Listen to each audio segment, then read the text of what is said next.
эже сиздин кыз сиңдиңиздин ошол ичинде Б плюс МК деп жазып коюптур деген. Кечинде неме бизде Усурманда майрам суу калат, ошо майрам суу калганда төртөө суу калдык.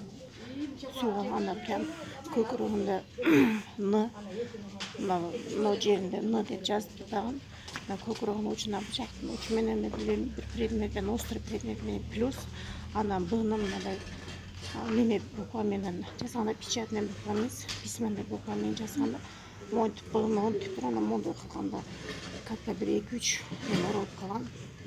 Равно деп туруп С билине билинбес буква калтырганда. Н деген буква менен крестик койгонун, плюс койгонун полностью татып алып мен соткада. Ошол укук коргоо милициянын кабинетинде болгон окуя да, Ошол бул байкем барганда ошол жакта уже болуп, кызды көрсөтпөй коюшканда, барышкандачы милицияга көрсөтпөй коюшкан. Милициялар ишти тээп келип атып, сындырып атышыптыр анан кийин. Жана кыз менен баланы бир комнатага калтырышып, тергөөчү или эшикке чыкканбы билбейм, сыртка чыгып кеткен экен.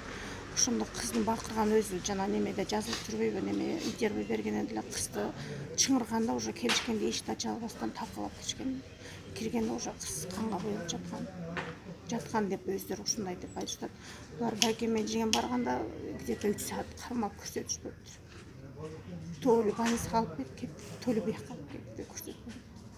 Бул жазган букваларын булар деле көргөн эмес. Кечинде майрам суу калганда мен өзүм көрдүм да. Ошондой кылып жазыптыр.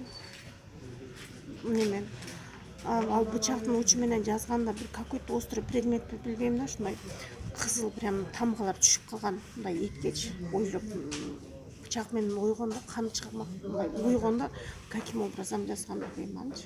Жазган тамгалар. Немеге соткага тартып алдык кечинде.